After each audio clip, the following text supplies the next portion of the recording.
Yuk jadi bagian dari dakwah kami. Dukung operasional dakwah dan sosial kami, raih pahala amal jariah yang terus mengalir sampai hari kiamat. Assalamualaikum warahmatullahi wabarakatuh. Alhamdulillah, wassalatu wassalamu ala rasulillah.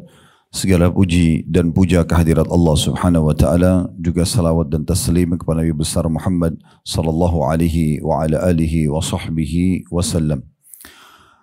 Ini sebagai penutupan pada buku kita di bahasan terakhir di bab muamalah, buku yang ditulis oleh Muhammad Khair Yusuf dengan judul terjemahan bahasa Indonesianya Meraih Pahala Besar dengan Amalan Ringan. Kita akan membahas tentang masalah akhlak mulia dan menjauhi akhlak-akhlak yang buruk. Setelah kemarin atau kesempatan yang lalu kita membahas tepatnya tentang masalah hakim yang berusaha dan berijtihad, maka akan mendapatkan pahala dua kalau dia benar, dan kalau dia salah, asal dia betul-betul sudah berusaha, maka akan mendapatkan pahala satu. Dan sekarang kita akan bahas di halaman 81 dan 82, ini halaman terakhir bahasan buku kita. Dan ke depannya insya Allah bila memang ta'lim masih berlanjut, maka kita akan membedah buku yang berbeda, tapi metode yang sama. Kita akan selalu menggunakan buku dari awal sampai akhir dibahas dengan tambahan-tambahan informasi atau syarah. Karena biasanya sebagaimana saya pernah jelaskan di awal kita membedah buku ini dan juga di tempat-tempat lain, biasanya orang-orang kita cukup jarang sekali yang menutup atau menyelesaikan buku atau membaca buku. Nah biasanya dengan bedah buku seperti ini, maka secara otomatis kita bisa menyelesaikan semuanya, apalagi dengan tambahan-tambahan informasi. Saya akan bacakan di halaman 81-nya hadis dari Abu Darda radhiyallahu anhu dari Rasulullah sallallahu alaihi wasallam. Beliau bersabda, "Ma syai'un athqalu fi mizanil mu'mini yawmal qiyamati min khuluqin hasan wa inna Allah la yubghidul fahishal badhi." Artinya tidak ada sesuatu yang pahalanya lebih berat dalam timbangan amal seorang mukmin pada hari kiamat nanti daripada akhlak yang baik. Dan sesungguhnya Allah benar-benar murka terhadap orang-orang yang berkata keji dan juga kotor. Dari hadis ini kita bagi menjadi beberapa faedah dulu, baru kita masuk ke lanjutan bahasan di bawahnya. Yang pertama, pentingnya seorang mukmin peduli dan mencari tahu amalan-amalan yang terbaik yang dia bisa memberatkan timbangan amalnya hari kiamat. Tentu kita sudah faham sama-sama timbangan amal kalau berat, timbangan amal soleh akan memudahkan dia lolos masuk ke dalam surga. Berikut juga akan menambah derajat dia atau fasilitasnya di surga. Jadi fasilitas di surga sangat beragam dan bertingkat-tingkat. Nah kita bisa meraih derajat-derajat tinggi di surga dengan memperberat amal soleh kita. Semua amal soleh tentu masuk dalam pemberatan timbangan amal. Sebagaimana juga semua perbuatan dosa akan memberatkan timbangan dosa yang bisa terancam dengan neraka. Nah tetapi di sini dalam hadis ini dijelaskan tentang amal apa kira-kira yang paling banyak dan memberatkan timbangan amal pada hari kiamat nanti.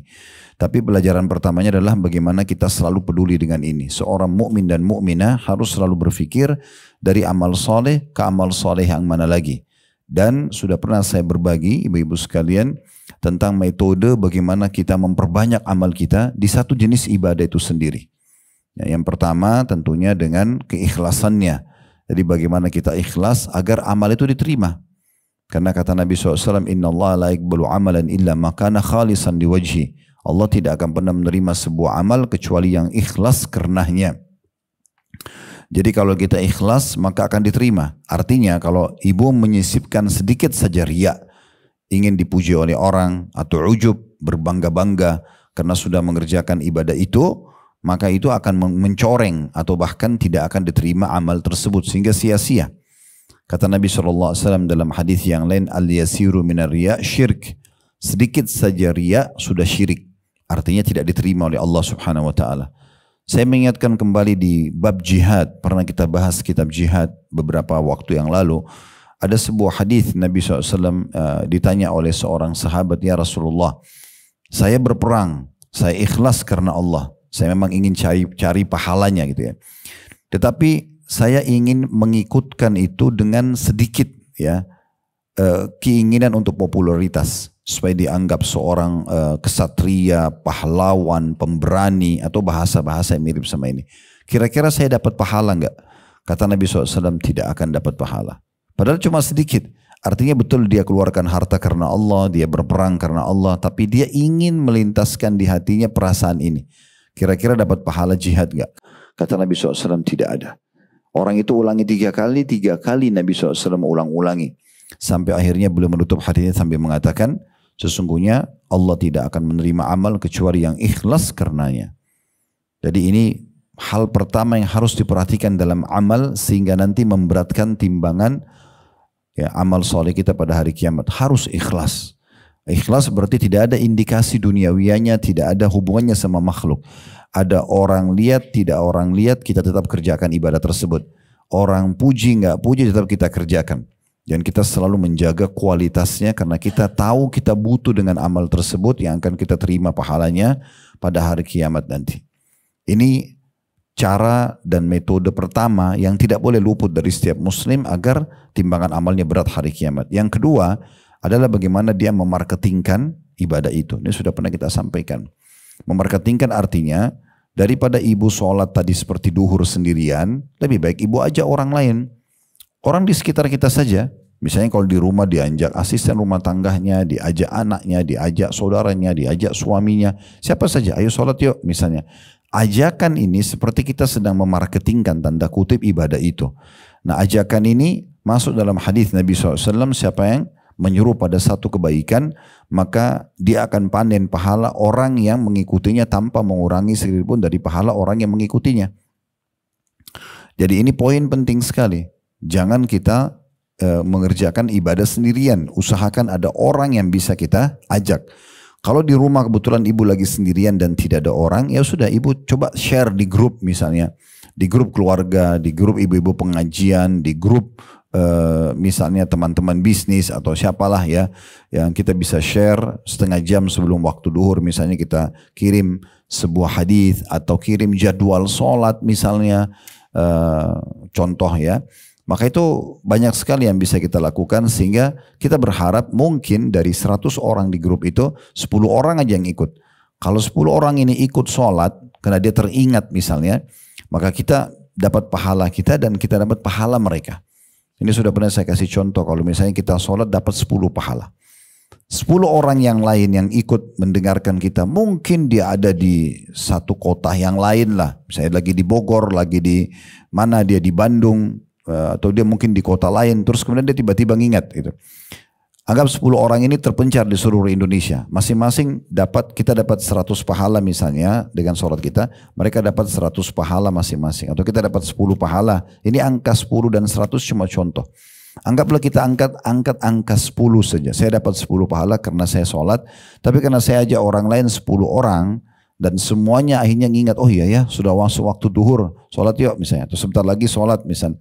Lalu mereka sholat semuanya. Mereka dapat masing-masing 10, 10, 10, 10. Kalau kita akan diberikan 10 kali 10 orang itu. Berarti kan 100. Artinya kita mengerjakan sholat yang sama. Energi yang kita keluarkan sama. Waktu yang kita luangkan juga sama. Tapi pahalanya ekstra. Hanya dengan mengajak orang lain. Dan ini ditarik dalam semua ibadah. Kalau kita dapat informasi tentang kegiatan sosial pembangunan masjid. Jangan sendirian. Share ke orang lain. Kita dapat informasi pengajian dan diizinkan misalnya untuk meng-share, kita share. Atau ambil potongan-potongan ceramah daripada ustadz-ustadz kita cukup banyak. Di Instagram kami cukup banyak ceramah yang kami sudah potong-potong 1 menit saja. Setiap hari ibu ambil 1, ibu share. Dan mana kita tahu mungkin menjadi penyebabnya orang lain dapat hidayah. Dia jadi ingat tentang puasa Senin Kamis, dia jadi ingat tentang sholat malam, dia jadi ingat tentang sholat duha, dia jadi ingat tentang zikir pagi petang, dia jadi ingat tentang haji dan umroh atau apalah. Nah semua itu bisa dan itu tidak butuh apa-apa, cuma sekedar ngambil, di-download, lalu kemudian di-share. Itu sesuatu yang ringan sekali. Tapi kita tidak pernah tahu ya bagaimana efek daripada itu, tergantung kadar keikhlasan. Saya pernah berbagi di grup ustadz-ustadz teman-teman kami Tamatan Madinah. Kadang-kadang saya pilih sebuah hadis satu, kemudian saya coba kirim. Satu waktu saya kirim hadis yang sangat masyhur sebenarnya. Hadis yang kata Nabi SAW, "Man kana akhiru kalami la ilaha illallah dakhala al-jannah." Siapa yang akhir kalimatnya la ilaha illallah maka dia akan masuk surga. Orang muslim tahu semua hadis ini sebenarnya. Sebelum meninggal makanya ditalqin, dibantu orang yang sakit keras itu baca la ilaha illallah. Kalau dia sudah ucapkan, dia meninggal ada jaminan surga bagi dia. Itu sudah umum. Kemudian saya share. Seminggu kemudian ada satu orang sahabat dekat saya nggak usah sebutin nama beliau, kebetulan bilang nama saya, pekan lalu waktu antum share hadis itu, hadis ini masyhur gitu. Saya kebetulan lagi di depan ayah saya yang sedang sakarat. Dia bilang gitu. Saya tidak pernah tahu ayahnya dia sakit. Saya cuma share saja, dia bilang, ayah saya sedang sakarat. Dan saya juga waktu itu bingung harus melakukan perbuatan apa karena kaget dengan kejadian tiba-tiba. Tapi saya buka handphone, saya baca hari itu, ya benar, saya talqin. Akhirnya sampai ayah saya menghembuskan nafas terakhirnya. Saya nggak pernah tahu kejadian itu, tapi saya cuma sekedar ingin niat menyebarkan hadis Nabi. Allah datangkan dengan caranya. Maka kenapa kita tidak lakukan ini, gitu ya? Sehingga tidak hanya misalnya ibu bapak share dari teman-teman ceramah, potongan ceramah lalu merasa oh ini ya manfaatnya benar atau saya amalkan. Enggak, share lagi ke orang lain. Yang penting sumbernya benar, gitu ya. Karena bukan juga semua cuplikan yang Anda dapat lalu Anda main share sembarangan orang gitu ya. Atau ke semua orang. Padahal sebenarnya mungkin informasi itu salah. Tapi kita pastikan dulu dari akun-akun yang benar. Memang ustadz-ustadz yang sudah kompeten di bidangnya gitu ya. Ini juga perlu. Itu yang kedua. Jadi selain ikhlas kita marketingkan. Nah yang ketiga, kemas ibadah itu. Ini sering kami sampaikan. Kemas ibadah itu. Dikemas. Kemasan ini maksudnya ibu harus paham bagaimana kita kalau menghadap kepada Allah Subhanahu wa taala kita memberikan yang terbaik. Jadi Imam Abu Hanifah rahimahullah, salah satu imam madhab, itu beliau setiap tampil di depan murid-muridnya di tengah-tengah masyarakat, memang orangnya sangat kaya, orangnya rapi, bersih. Dia kalau jalan itu selalu kelihatan dengan bajunya yang bagus, wangi badannya. Jadi selalu jadi bahan pembicaraan orang-orang, orang ini sudah ilmunya tinggi, penampilannya juga selalu dijaga. Memang begitu sunnah Nabi SAW. Nabi pun melakukan itu tentunya ya, yang merupakan guru semua orang-orang beriman. Satu waktu beliau lewat di depan murid-muridnya lalu mereka lagi bicarakan dan dia sempat dengar segelintiran sedikit perkataan mereka yang mengatakan ini imam ini kayak kita kiai atau ustadz, ini Imam Abu Hanifah. Di depan kita saja begini penampilannya. Bagaimana kalau dia berhadapan atau menghadap Tuhannya?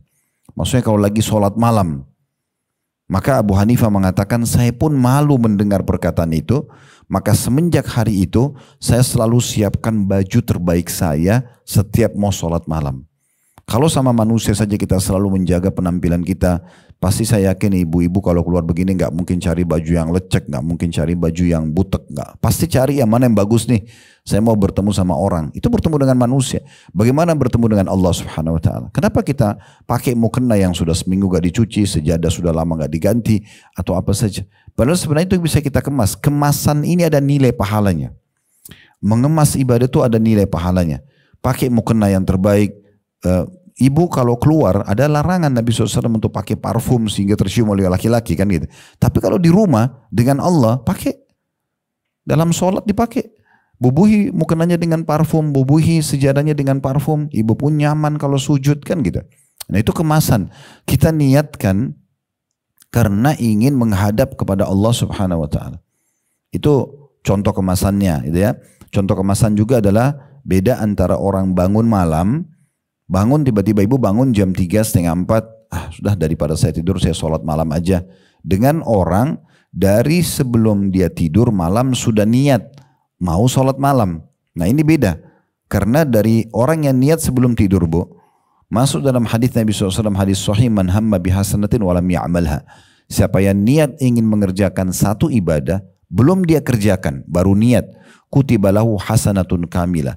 Dicatatkan baginya satu pahala lengkap. Jadi kalau ibu mau tidur jangan hanya ngantuk tidur langsung. Tapi niatkan dalam hati, tidak ada susahnya niat itu. Dalam hati mau sholat malam. Itu ibu belum sholat sudah dicatat satu pahala lengkap sholat malam.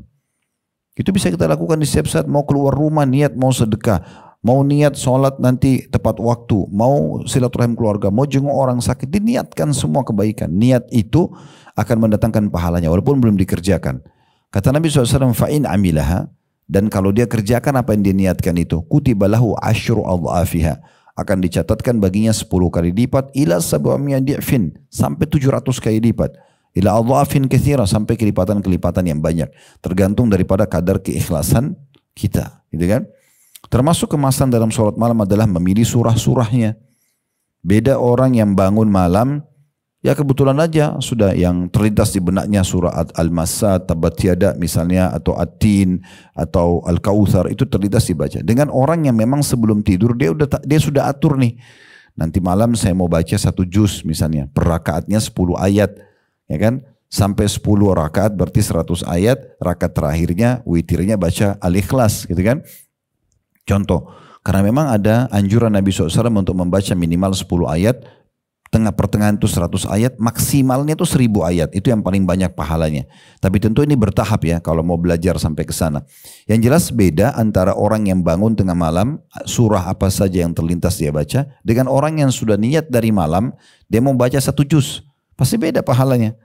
Dan saya sudah pernah sampaikan, pendapat ulama membolehkan seorang muslim, terutama kalau sholat sunnah, untuk memegang mushaf, gitu kan? Bisa pegang mushaf. Mushaf itu bisa juga di HP ibu, ya, buka aplikasi Al-Quran. Jadi kita mulai bisa dari Al-Baqarah ayat 1, ayat 2, ayat 3, hari malam ini sampai ayat 100, besok malam ayat 101 sampai 200, begitu terus sampai khatam Al-Quran. Karena itu bisa, contohnya. Ini kemasan semua, gitu kan? Kemasan semua. Nah, sama kita tarik dalam semua ibadah itu ya. Membaca Al-Quran, kalau diprogramin, diniatkan, maka sudah berarti ada kemasannya. Daripada kita hanya sekedar baca apa yang terlintas saja. Sedekah juga begitu. Saya pernah jelaskan hadis Nabi SAW kepada para istri beliau. Sesungguhnya orang yang pertama menyusulku dari kalian adalah orang yang paling panjang tangannya. Kata Aisyah, kami nggak paham hadis ini. Setelah Nabi SAW meninggal, setiap kami ketemu para istri Nabi ini selalu ngukur tangan, siapa yang paling panjang tangannya. Mereka pikir secara ukur kasat mata gitu ya. Maka kata Aisyah, kami faham tentang makna hadis ini setelah Zainab binti Jahash meninggal dunia. Ini istri Nabi yang pertama menyusul Nabi. Kenapa? Karena semua istri Nabi suka sedekah. Tapi kalau Zainab mau sedekah, dia suka sedekah dengan kemasannya. Jadi kalau misalnya dia mau kasih makanan orang, dia bukan beli makanan jadi, dia masak sendiri. Nah ini kan dia kemas. Kalau dia mau bagi untuk para mujahid, prajurit-prajurit yang berperang baju perang. Zaman dulu orang pakai baju besi, baju perang untuk menahan dari serangan musuh, maka dia jahit sendiri. Contohnya, semua tentu ada pahalanya, tapi kemasan ini punya ekstra, ya, punya ekstra. Dan seterusnya lah, mungkin kita bisa tarik ke masalah ibu mau kasih pakaian, beda pahalanya orang yang kasih baju baru dengan orang baju bekas. Misal, makanan baru kita kasih dengan makanan sisa, itu beda semua. Pasti beda pahala, di sisi Allah SWT beda. Nah ini yang perlu kita fahami, sehingga nanti amal kita di timbangan amal itu betul-betul berat. Gitu. Dan itu harus menjadi target kita, memberatkan timbangan amal pada hari kiamat. Dan ini tidak butuh upaya yang susah, yang berat. Ini semua ringan. Kita ikhlaskan niat, jangan pernah pusing dengan pujian orang. Kemudian kita bagaimana memasarkan dan coba menawarkan ibadah itu kepada teman-teman sekitar kita saja. Kemudian baru yang ketiga kita mengemasnya. Itu pelajaran pertama dari hadis. Pelajaran yang kedua, bahwasanya nanti akan ada timbangan amal pada hari kiamat. Dan sifat timbangan amal ini sedikit saya kasih gambaran. Timbangan amal kita di hari kiamat ini, ibu-ibu sekalian, punya lisan ya. Punya lisan, dia bisa berbicara. Jadi dia memuji orang-orang beriman dengan amal-amal solehnya. Dan dia menghardik orang-orang kafir dengan atau orang-orang maksiat dengan dosa-dosanya. Dan timbangan ini bukan seperti yang kita bayangkan timbangan di pasar kita. Timbangan ini seluas pandangan mata. Karena bisa memuat semua buku, semua catatan dari kita lahir sampai kita meninggal dunia. Ya. Ini timbangan beda. Ini salah satu yang harus kita imani. Bagian daripada sub bahasan rukun iman kita yang kelima, iman kepada hari kiamat. Kan itu satu paket. Kematian, alam barzah di kuburan, timbangan amal di mahsyar, kemudian melewatin sirat di atas neraka, baru surga dan neraka gitu. Pelajaran yang ketiga, kedudukan akhlak yang baik. Nah ini yang sedang kita titik beratkan. Karena ternyata yang paling berat di timbangan amal hari kiamat justru rangkaian akhlak yang baik. Ya jujur, amanah, tanggung jawab, ya dermawan, pemaaf. Nah ini semua kalau disatukan dinamakan akhlak yang baik. Ini yang paling berat pada hari kiamat. Nanti akan kita paparkan panjang lebar tentang masalah poin ini insyaallah di syarah. Ini kita baru mengambil faedah dari hadis.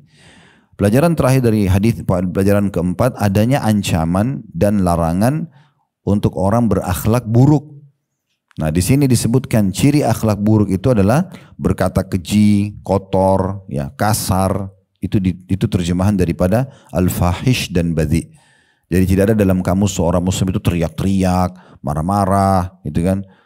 Kemudian kita bukan tidak boleh marah. Pada saat kita marah pada sesuatu yang perlu menunjukkan kalau kita marah. Nabi SAW itu dikatakan oleh para sahabat, kami tidak melihat Nabi SAW marah kalau di hak beliau, tapi beliau akan marah kalau hak Allah dilanggar, gitu kan.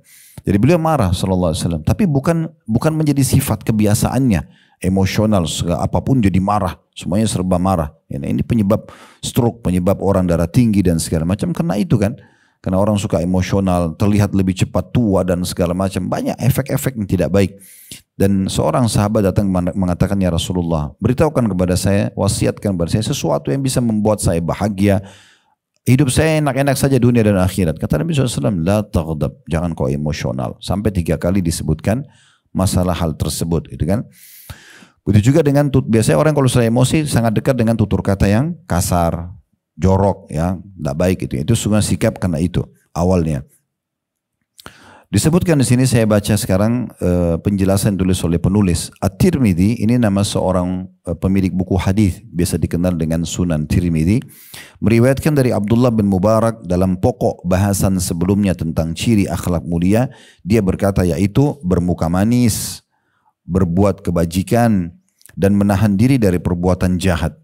Maksudnya Abdullah bin Mubarak ini seorang ulama tabi'in, ibu-ibu sekalian, sangat terkenal dengan keimanannya, dan orangnya subhanallah berkumpul antara kekayaan ilmu dan kekayaan harta serta kelebihan fisik. Abdullah bin Mubarak ini terkenal sekali. Sudah pemberani, dermawan, orangnya alim, luar biasa pokoknya. Dijadikan contoh di masa itu di dalam ibadahnya, dijadikan contoh dalam keberanian berperangnya dan seterusnya. Dia memberikan definisi ringkas tentang akhlak yang mulia. Dia mengatakan bermuka manis, selalu saja senyum, ramah, berbuat kebajikan. Semua pintu-pintu kebaikan dia selalu ada di situ.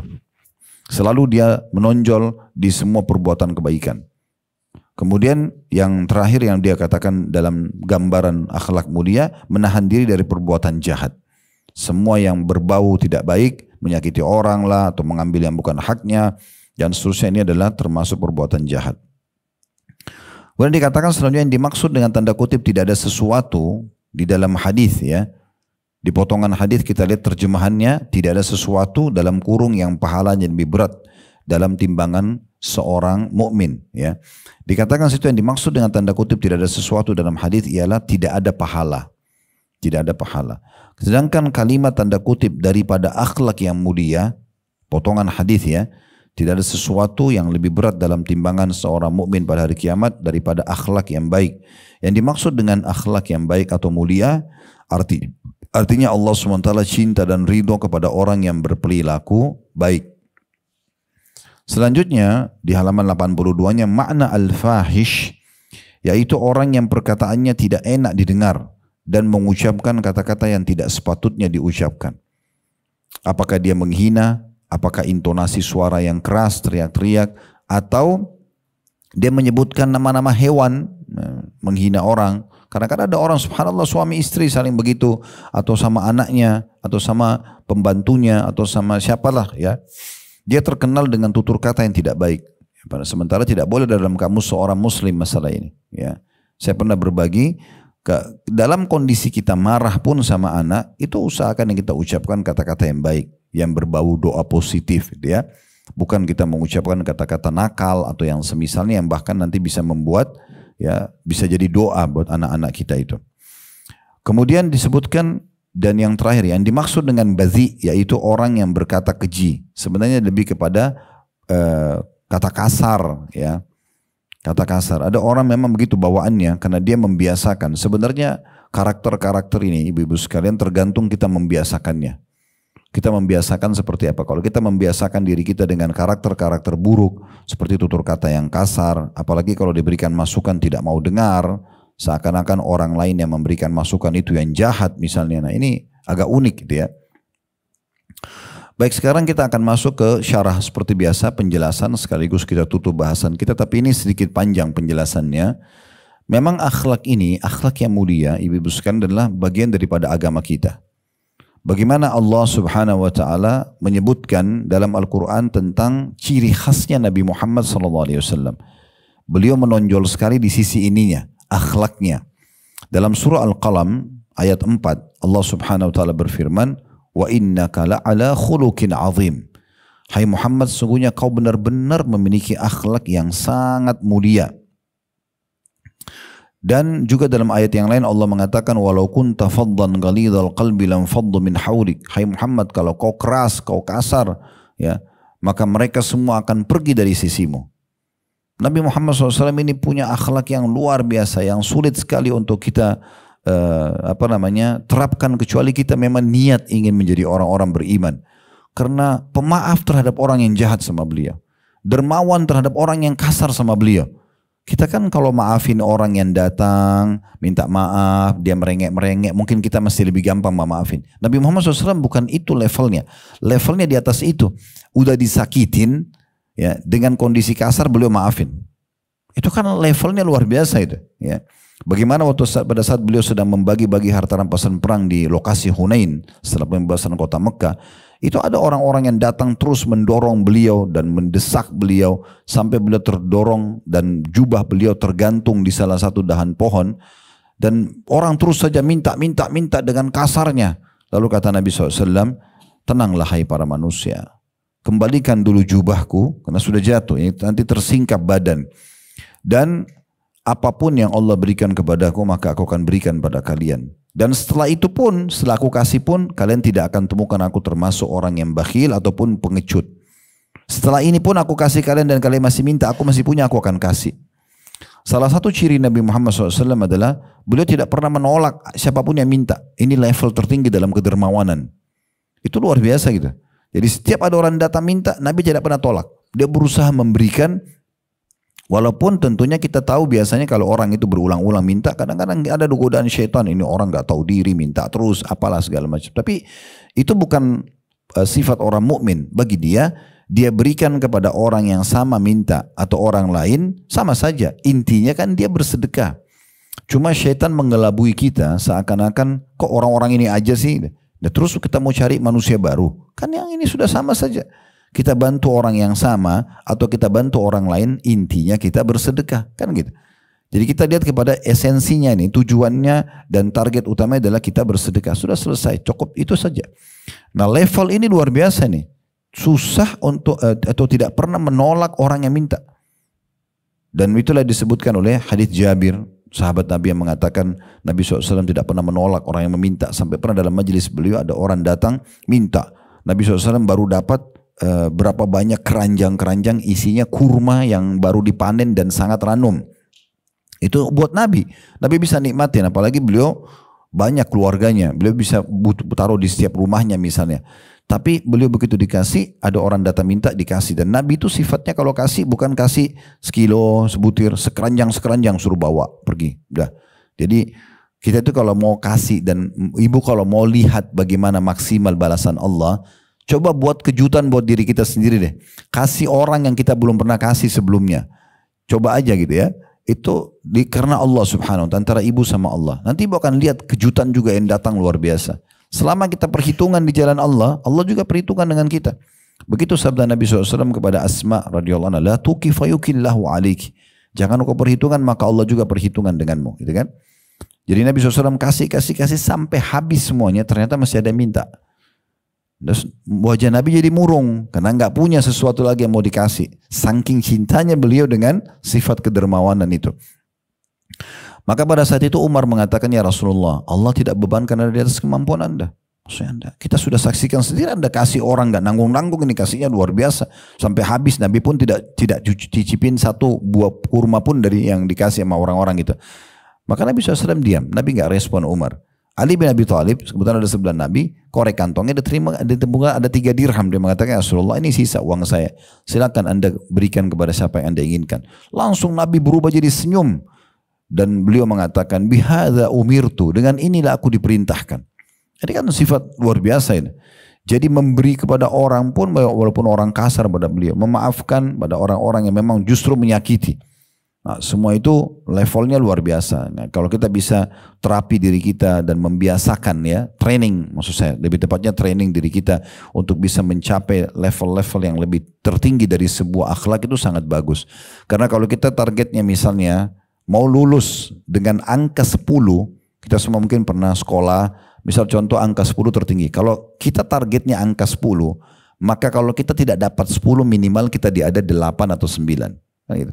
Tapi kalau angka yang kita kejar angka lulus, misalnya angka lulus 6, angka lulus, kita bisa dapat 6, bisa dapat 5, bisa nggak lulus. Kalau saya begitu dulu pada saat kuliah, sekolah, target saya adalah harus nilai tertinggi. Sehingga saya tidak jauh dari nilai itu. Ya seperti itulah kurang lebih. Kalau kita targetnya adalah cari akhlak yang terbaik, ya tingkat tertinggi dalam kedermawanan, dalam masalah sholat malam, dalam masalah zikir, dan kita akan ada. Kalau tidak sampai target 100 di angka 110-nya, kita minimal akan dekat di situ. Baik ditanya kepada Nabi SAW, atau Nabi SAW sempat bertanya ya kepada para sahabat, atadruna ma akthar yudkhilun nasul jannah? Apakah kalian tahu amalan apa yang paling banyak dan cepat membawa orang masuk ke dalam surga? Maka sahabat terdiam. Karena ini Nabi nanya. Sebenarnya Nabi nanya ini, Nabi tahu, cuma Nabi ingin tahu responnya para sahabat. Nah adabnya juga para sahabat biasanya kalau sudah seperti ini, mereka diam atau mereka hanya mengatakan Allah dan Rasulnya lebih tahu. Walaupun mereka tahu, mereka tidak mau mendahului Nabi SAW. Maka Nabi SAW mengatakan, taqwallahi wa husnal khuluq. Dua hal yang paling banyak membawa orang masuk dalam surga dan sangat cepat, takwa kepada Allah. Selalu patuh. Allah perintahkan, kerjakan. Mau wajib atau sunnah, dia nggak milah-milah. Allah larang, haram dan makruh ditinggalkan. Selesai. Ya, itu takwa. Makin ibu fokus kepada semua perintah Allah tanpa memilah wajib atau sunnah, semua cepat dikerjakan semampunya, dan yang haram dan makruh pun ditinggalkan. Kayak minum berdiri, makan sambil jalan itu kan makruh hukumnya. Nanti ibu tidak dosa kalau ibu lakukan, tapi mengurangi sebenarnya bisa kalau kita tinggalkan kita berpahala. Maka itu semua dijaga. Kemudian yang kedua, husnul khuluq, akhlak yang baik. Ini yang paling cepat membawa orang masuk ke dalam surga. Kemudian beliau mengatakan lagi, atadruna ma aktsaru yudkhilun nasun nar? Apakah kalian tahu apa yang paling banyak membawa manusia masuk ke dalam neraka? Para sahabat juga diam karena mereka menghormati Nabi SAW dan mereka juga mau dengar informasi yang valid dari Nabi. Maka kata Nabi SAW, al-fammu wal-farj. Yang paling banyak membawa orang masuk neraka dan sangat cepat, mulutnya sama kemaluannya. Ya. Lisannya itu, kalau dia ngomong sembarangan, kasar, menghina orang. Kadang-kadang subhanallah ujian ini datang pada orang justru yang Allah kasih jabatan, Allah kasih harta, Allah kasih kelebihan fisik. Kita harus seperti padi, kan begitu bahasa pepatah kita ya. Jadilah seperti padi, makin berisi, makin berisi, makin menunduk, kan gitu. Ya kalau kita punya kelebihan fisik, ibu-ibu sekalian punya kelebihan harta, punya jabatan, maka kita bukan gunakan justru untuk sombong. Nabi SAW justru tawadhu, makin merendah, bukan menghinakan diri ya, tetapi dia tidak menunggangi SAW. Kedudukan beliau itu justru untuk yang menindas orang lain dan seterusnya. Nah ini yang dimaksudkan di sini.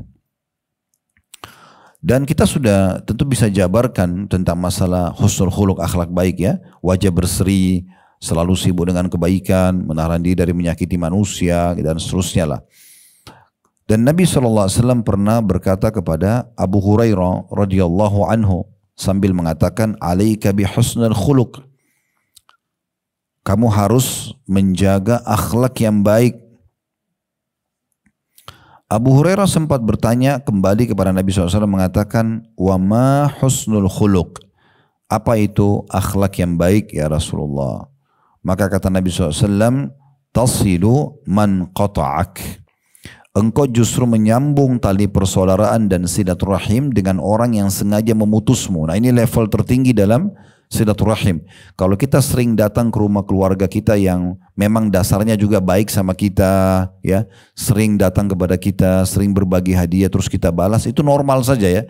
Tapi justru kalau ada keluarga yang putus hubungan, tidak pernah hubungin kita, tidak pernah mau tahu keadaan kita, tapi kita tetap silaturahim dengan mereka, Kita coba datang pada saat kita memang ada peluang datang. Kalau dia sakit kita jenguk misalnya. Kalau dia butuh bantuan kita bantu. Nah ini justru puncak daripada akhlak yang baik.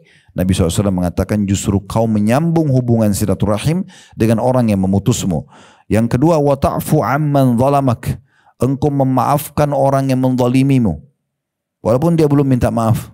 Udahlah, sudah saya maafin karena Allah. Berharap pahala di sisi Allah subhanahu wa ta'ala. Ini juga level tertinggi dalam pemaafan. Saya tadi sudah kasih contoh itu. Kalau ada orang yang datang ngerengek-ngerengek, minta sama kita maaf, mungkin masih umum kita memaafin. Tapi kalau orang yang tidak mau minta maaf, tapi di situ kita hadir justru memaafkan dia. Ini puncak daripada akhlak yang mulia yang bisa memberatkan timbangan pada hari kiamat. Dan yang ketiga, wa tu'ti man haramak. Dan engkau memberi orang yang enggan memberi kepadamu. Jangan karena tetangga tidak pernah kirim makanan, dia tidak tahu diri itu nggak pernah kirim makanan, saya juga nggak usah ngirim. Kan? Jangan balas keburukan orang keburukan. Kita pun sering kirim makanan ke tetangga tapi dia tidak pernah balas, nggak masalah. Kita dapat pahala kok. Nggak usah berharap pada saat piring kita dikirim kosong kembali lalu kita ngomel-ngomel. Orang ini tidak tahu, tidak tahu diri, masa piringnya dikirim kosong, udah tiap hari saya kirim. Berarti ibu cuma butuh pujian dia. Pujian dia cuma sepanjang lidahnya, sering kita sampaikan, tidak ada manfaatnya. Biarkan kita terus berbuat baik, walaupun orang tidak membalasnya. Kita tidak butuh balasan dari manusia. Ya. Ini hadis diriwayatkan oleh Al-Baihaqi. Tentang perintah Nabi SAW kepada Abu Hurairah untuk berakhlak baik. Lalu Nabi SAW jelaskan bagaimana puncak daripada akhlak yang baik. Menyambung hubungan silaturahim dengan orang yang memutus, memaafkan orang yang berzalim, dan juga bagaimana kita memberi dengan orang yang malas memberi atau enggan memberi kepada kita. Hadis selanjutnya hadis riwayat Ahmad. Kata Nabi SAW, Inna rajula la yudrika bihusnil khuluki darajat as-sa'imi as-sa'imil qa'im. Sesungguhnya seseorang, ya, saya ulangi hadisnya, innar rajula la yudriku bihusnil khuluqi darajat as-sa'imil qa'im. Sesungguhnya seseorang dengan akhlak yang baik akan memperoleh nanti pada hari kiamat derajatnya orang yang rutin puasa dan rutin sholat malam. Mungkin dia tidak rutin sholat malam, dia tidak rutin puasa sunnah. Kalau wajib kita tidak bahas, ya, karena itu sudah kewajiban. Tapi dia memiliki akhlak yang baik, santun, ramah, dan segala macam, maka dia akan mencapai nanti derajat di surga, justru derajatnya orang-orang yang banyak puasa dan juga sholat malam, karena akhlaknya yang baik. Apalagi kalau sudah digabung, sudah akhlaknya baik, kemudian dia juga suka sholat malam, dia suka puasa, suka sedekah, itu luar biasa. Udah sulit untuk digambarkan bagaimana nanti derajatnya di surga. Dan pada saat kita sedang singgung derajat di surga, ibu-ibu sekalian, coba renungi baik-baik ya. Saya sempat duduk merenung tentang firman Allah Subhanahu wa taala. Setiap kali ada kata-kata surga, umumnya Allah tambah dengan khalidina fiha, artinya kekal selama di dalamnya. Ini kalau kita renungi dengan kacamata iman, ya, kacamata ini tanda kutip ya. Di sini kita harus pikirkan baik-baik. Yang saya sempat berpikir dan merenungi dan akhirnya menjadi cambuk buat saya untuk harus selalu saya jaga kebaikan-kebaikan itu karena khalidina fiha, kekal. Artinya sekali ibu dapat level itu, anggaplah surga ini contoh saja. Kalau rasionalnya surga itu memiliki 100 level, 100 cluster. Kalau komplek perumahan misalnya cluster. Ini cluster A, B, C sampai Z misalnya, anggaplah A sampai Z aja. Tapi berbeda-beda fasilitasnya semua. Beda-beda ukuran rumahnya, beda-beda kemewahan dan fasilitasnya misalnya. Kalau ibu berbuat amal sekarang, asal-asalan, ya udahlah yang penting saya masuk surga. Ibu dapat Z misalnya. Nah kalau ibu sudah masuk Z, itu fasilitas bagus banget. Karena sudah di surga gitu ya. Tapi masalahnya, ibu akan kekal situ. Ibu tidak bisa pindah ke X, ke Y. Gak bisa naik, gak bisa pindah gitu ya. Gak bisa apalagi ke D, A itu gak bisa udah gak bisa karena khalidina fiha, kekal selama di situ. Kita bisa memahami makna khalidina fiha ini adalah, oh saya masuk surga saya gak akan keluar. Oke, itu benar. Tapi fahami juga di poin ini nih. Artinya sekali kita masuk ke level itu kita gak bisa pindah. Nanti kan kita di surga bisa saling mengunjungi. Ibu akan kunjungin tuh orang tuanya, siapalah saudaranya, oh sana. Tapi akan lebih bagus pasti levelnya.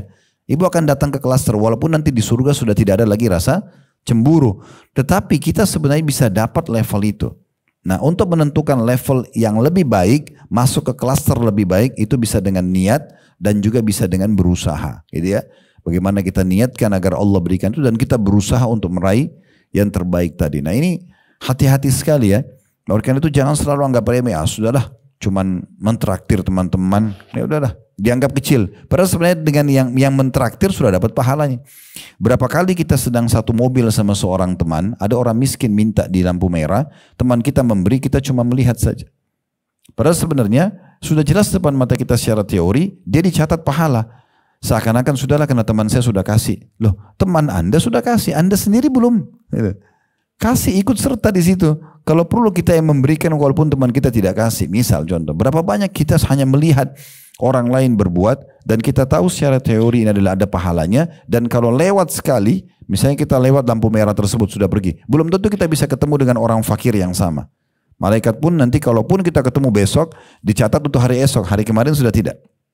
Ya, bisa kita perbaiki. Semua ini khalidina fiha, kekal selamanya. Ini harus kita hati-hati juga di sini, pekah melihat ini bagaimana kita meraih yang terbaik, karena sekali kita milikin, kepemilikannya abadi dan tidak bisa kita upgrade. Ya, walaupun sudah sangat bagus gitu ya.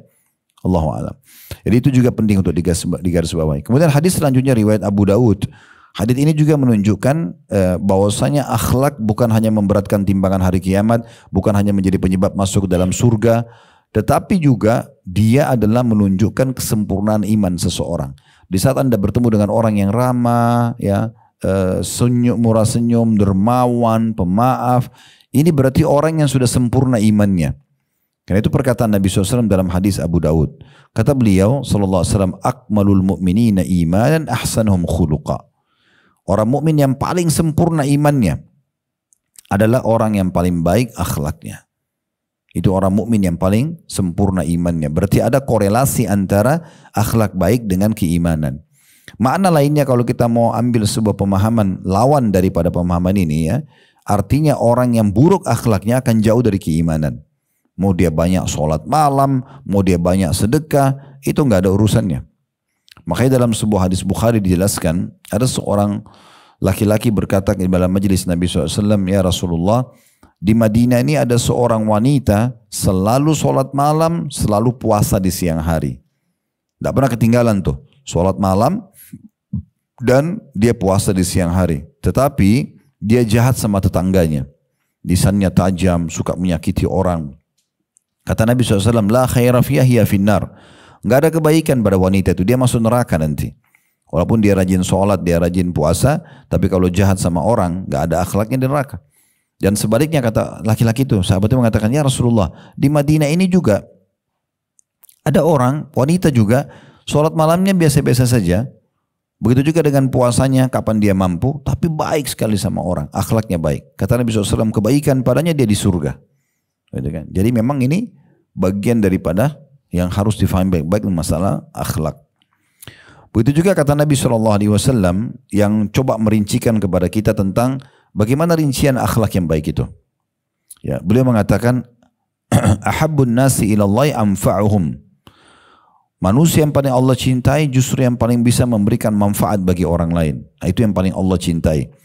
Wa habbul a'mali ilallahi sururun tudkhiluhu ala muslim.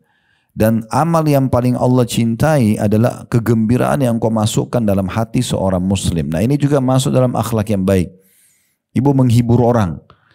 Ya, dia lagi sedih atau tidak? Kalau dia lagi gembira, kita masuk kepada kegembiraannya. Lahir anak, berhasil suaminya atau apa, selamat ya, semoga sukses lah terus, semoga gini. Kita masukkan, tambahkan, itu ibadah itu. Masukkan kegembiraan dalam hati seorang muslim. Itu termasuk amal yang paling Allah cintai. Artinya paling besar pahalanya. Itu masuk dalam akhlak itu. Apalagi kalau lagi sedih, ya, lagi kesedihan karena meninggal, lagi bangkrut usaha, lagi apa, itu justru apa yang kita bisa bantu, masukkan kegembiraan ini, bisa kita bantu secara finansial, bisa kita bantu secara nasihat, bisa kita bantu dengan doa, bisa kita support kekuatan dengan apalah nasihat-nasihat, nah seperti itulah. Kemudian kata Nabi SAW, au takshif anhu kurbah, atau kata Nabi SAW, engkau membebaskan kesusahannya. Dia terlilit utang, bayarkan. Dia mau bayar rumah sakit, gak bisa kita bayarkan rumah sakitnya. Dia mau bayar sekolah anaknya, kita yang bayarin gitu ya. Nah itu semua masuk dalam akhlak yang baik. Au taqdi anhu dainan, atau engkau melunasi utangnya. Dikatakan au tatrudu anhu ju'an, atau engkau menghilangkan rasa laparnya. Itu semua masuk dalam akhlak yang baik gitu ya. Masukkan kegembiraan dalam hatinya, menghilangkan masalah yang sedang dia hadapi, melunasi utangnya, menghilangkan rasa laparnya. Kemudian kata Nabi SAW penutupan hadis luar biasa, wala an amshi ma'akhil muslimi fi hajatin ahabbu ilayya min an a'takifa fi hadzal masjid syahra. Dan ketahuilah, ya kata Nabi SAW, aku ini kalau keluar, kata Nabi SAW, memenuhi hajat, satu hajat saudaraku muslim, lebih aku cintai daripada i'tikaf di masjid ini, maksudnya Masjid Nabawi 1 bulan. Ini hadis pernah kita singgung, hadis riwayat Tabarani, di mana maksud daripada hadis ini, i'tikaf itu kan artinya kita mengikat diri, Bu ya. Seperti kalau di akhir Ramadan kita mengikat diri, ya dengan cara kita tinggal 10 terakhir Ramadan di masjid. Ibu nggak keluar sama sekali, itu namanya i'tikaf. Yang paling afdal 10 hari berturut-turut. Kalau enggak bisa berapa waktu pun yang ibu niatkan i'tikaf di masjid. Tapi i'tikaf intinya mengikat diri, meluangkan waktu untuk ibadah kepada Allah Subhanahu wa taala, tidak berbuat yang lain kecuali ibadah. 5 waktu sholat di masjid, ya, tidur di masjid, makan di masjid, pokoknya di masjid semuanya. Baca Quran, berzikir segala macam. Kata Nabi SAW, kalau aku memenuhi satu hajat saudaraku muslim, misal dia mengatakan tolong bantu saya ini, atau tolong antar saya ke sini, atau kamu tahu nggak alamatnya ini, lalu kita memenuhi itu, lalu kemudian dia dapat jalan keluarnya, itu lebih baik, menurut Nabi SAW ini ya, beliau cintai daripada i'tikaf selama 1 bulan di masjid. Maksudnya pahalanya sangat besar. Juga dalam hadis Bukhari Muslim disebutkan masuk dalam akhlak yang baik, al-kalimatu thayyibah sadaqah. Kata Nabi SAW, tutur kata yang santun dan baik, ramah, intonasinya diatur, ya itu adalah sedekah, dihitung pahala yang besar. Masuk dalam akhlak yang baik juga adalah senyum dengan muslim, terbiasa senyum, senyum dengan pasangan hidup, senyum dengan teman-teman. Tentu bukan juga kita senyum terus-menerus atau tertawa, terbahak-bahak ya. Disesuaikan dengan kondisi dan keadaannya. Karena nggak mungkin juga orang kalau lagi dalam kondisi sedih lalu kita senyum-senyum di depannya, kan gitu. Tapi kita posisikan, misalnya orang kalau lagi dalam kondisi sedih, ada masalah, kita justru datang, tunjukkan kepedulian kita, kita kayak masuk di dalam hidup dia, kita pun menunjukkan kalau kita sedih ada apa ya, apa yang bisa saya bantu. Kita nggak mungkin senyum-senyum di saat itu. Senyum di sini adalah disesuaikan kondisi dan keadaannya, gitu kan? Kayak misalnya kita baru pertama ketemu, mungkin ya, tegur sapa, itu masuk dalam hadits Nabi SAW riwayat Tirmidzi, tabassumuka fi wajhi akhika sadaqah, senyum di wajah saudaramu dihitung sedekah. Jadi ini semua masuk dalam masalah akhlak-akhlak yang baik ya. Tentu masuk dalam juga kedermawanan dan segala macam gitu ya. Kemudian kita tinggal tutup tentang masalah juga ada hadis riwayat Ahmad. Ya, ini keutamaan juga didapatkan bagi orang yang akhlak yang baik. Mereka akan bersama dengan Nabi SAW atau sangat dekat dengan Nabi SAW, istananya di surga nanti. Jadi bukan hanya sekedar memberatkan timbangan amal sebab masuk surga, tapi juga kita bisa dekat dengan Nabi SAW. Sebagaimana dalam hadis riwayat Tirmidzi dan Ibnu Hibban, kata Nabi SAW, Inna akrabakum minni majlisan yawmal qiyamati ahsanukum khuluqa. Sesungguhnya orang yang paling dekat kedudukannya di antara kalian dariku atau padaku pada hari kiamat nanti adalah orang yang paling baik akhlaknya. Itu yang paling baik akhlaknya. Nah ini berarti menandakan juga akan nanti masuk surga lalu tambah level yang sangat tinggi. Di bawah level para nabi-nabi. Karena memang akhlaknya yang mulia. Jadi ini semua menandakan memang akhlak yang mulia ini harus menjadi skala prioritas dalam pikiran kita. Nah sebagai penutup lawannya, tentang sifat kasar, keras, dimulai dari tutur kata yang kasar, intonasi yang tinggi, tatapan mata yang melotot misalnya, tangan yang kasar. Biasanya ini bermula dari lisan. Kalau orang sudah terbiasa lisannya tajam, maka matanya akan biasa melotot, tangannya juga biasa melayang. Seperti itulah ya. Dan biasanya ya tekstur tubuhnya pun orang seperti ini kelihatan kasar banget. Orang pun tidak merasa nyaman ya. Kita kalau lihat Bu, ada satu orang mungkin maaf secara ekonomi biasa saja atau miskin kita anggap, mungkin fisik juga biasa, tidak ada paras, tidak dikatakan paras wajahnya cantik misalnya, kulitnya dan segala macam lah. Tapi kalau dia ngomong sama kita ramah, santun, kita pasti nyaman. Kalau ada orang yang sangat cantik, sangat kaya, sangat tinggi jabatan, tapi ngomongnya selalu kasar, saya yakin ini hanya karena masalah duniawi saja. Ya mungkin karena bawahan, mungkin karena ada urusan yang besar dunia, habis itu akan ditinggalkan. Ya, akhlak itu akan sangat berbekas sekali. Ya walaupun sebenarnya fisik kita kurang, apalagi kalau Allah sudah kasih kita kelebihan fisik ditambah akhlak yang mulia, itu yang luar biasa. Ya, dan itu yang ada pada diri Nabi Muhammad SAW dan juga diwariskan oleh para sahabatnya. Makanya Abu Bakar, Umar, Uthman, Ali, Talha, Zubair, mereka terkenal sekali dalam kisah-kisah mereka dengan akhlak-akhlak yang mulia. Kita disuruh menjaga akhlak yang mulia ini bahkan ya dalam menghadapi musuh-musuh orang kafir pun. Ya, sudah pernah kita jelaskan masalah hukum syamata, ya, menghina orang lain. Nabi SAW melarang kita untuk menghina pasukan musuh, nggak boleh. Kita mengatakan itu jumlahnya cuma sekian, pasti kita yang akan menang, itu nggak boleh.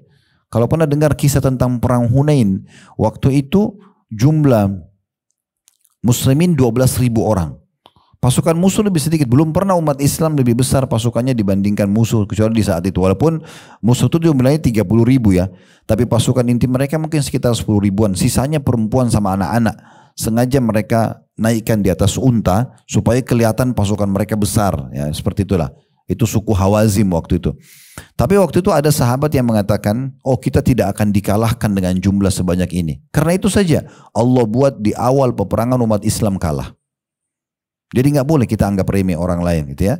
Jadi kalau Allah kasih ibu rumah yang bagus, Allah kasih fisik yang lebih, Allah kasih jabatan, ibu harus nikmatin dan bersyukur sama Allah. Jangan membuat justru kita merendahkan orang lain. Merendahkan orang lain bisa membalik keadaan. Umar bin Khattab mengatakan ini sebenarnya tidak mungkin terjadi karena laki-laki nggak mungkin hamil. Tapi dia ingin menyampaikan sebuah poin penting. Dia mengatakan, saya khawatir kalau ada seorang ibu yang sedang hamil perutnya besar lewat di depan dan aku mengatakan, perutnya besar ya, Allah ubah perutku pun menjadi besar. Jadi nggak boleh sama sekali merendahkan orang lain. Itu sampai pada level itu. Yang harus kita lakukan apa? Kalau ibu melihat sesuatu yang kurang pada orang lain tidak ada sama kita, kita bersyukur kepada Allah SWT. Justru karena tidak ada pada kita. Lalu kita coba bantu supaya dia keluar dari permasalahan itu. Daripada ibu mengejek temannya ibu, maaf yang di sebelah ibu mungkin bawa badannya nggak enak. Badannya nggak enak misalnya. Lebih baik ibu kasih solusinya. Mungkin dengan tidak menyinggungnya. Contoh misalnya ibu tahu nih dia ada di situ atau dia ada. Ibu bisa mengirimkan kepada dia mungkin paket kosmetika atau apa ya, di dalamnya ada roll on. Mungkin dengan akhlak-akhlak seperti itu akhirnya kita bisa mengubah keadaan orang gitu ya. Saya ingat betul saya pernah dengan salah satu kerabat begitu naik satu mobil bau badannya nggak enak. Saya terus berpikir waktu itu gimana caranya memberikan saran ke orang ini. Pasti dia tersinggung kalau saya bilang bau badanmu nggak enak gitu. Tapi memang baunya nggak enak kena satu mobil gitu. Terus saya tiba-tiba Allah perlihatkan saya ngeliat minimarket waktu itu, saya bilang sama supir tolong berhenti sebentar.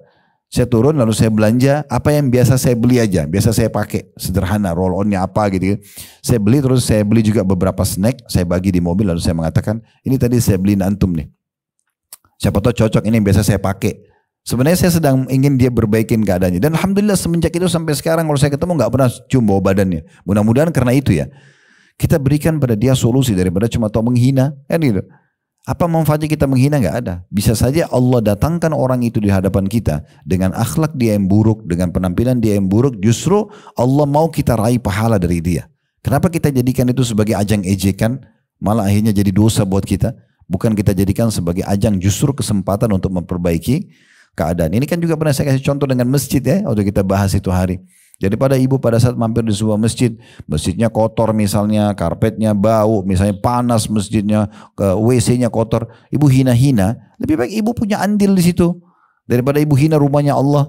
Kan itu. Masjidnya kotor bau, jangan sholat di sana. Setiap ada bahan cerita langsung cerita masjid itu. Kalau ibu punya rumah sedikit berantakan, ada tamu datang lalu menghina, ibu terima nggak? Bagaimana dengan rumahnya Allah? Kita ambil pesan imannya, ibu disampaikan oleh Allah kakinya ke masjid itu supaya ibu yang perbaikin. Kenapa ibu nggak pas beliin AC? Kenapa ibu nggak renovasi masjid itu? Kenapa ibu nggak perbaikin kamar mandinya? Udah kan selesai masalahnya. Bisa anggaplah 2-3 tahun ke depan orang pakai tempat wudhu bersih, kita ganti keramiknya, kita segala macam. Tidak seberapa dikeluarin uang misalnya. Lebih baik kita ke situ, pesan imannya yang kita sentuh. Ya, orang sampai kepada kita buruk kita perbaikin, tempat masjid tadi kotor kita perbaikin dan seterusnya lah, gitu ya. Nah, ini semua bagian daripada akhlak yang harusnya kita perhatikan. Allahu a'lam. Begini bahasan kita dan alhamdulillah dengan bahasan hari ini berarti kita sudah menyelesaikan buku ini. Semoga Allah SWT ikhlaskan niat menjadikan ilmu yang bermanfaat dan memudahkan kita untuk mengamalkan tentunya. Serta kalau ada benar dari Allah silakan diambil dan diamalkan. Kalau ada salah dari saya maka saya beristighfar kepada Allah SWT dan saya mohon maaf. Subhanakallahumma bihamdika asyhadu an la ilaha illa anta astaghfiruka wa atubu ilaik. Wa sallallahu ala nabiyyina Muhammadin wa alihi wa sahbihi wasallam. Wa akhiru da'wana alhamdulillahi rabbil alamin. Wassalamualaikum warahmatullahi wabarakatuh.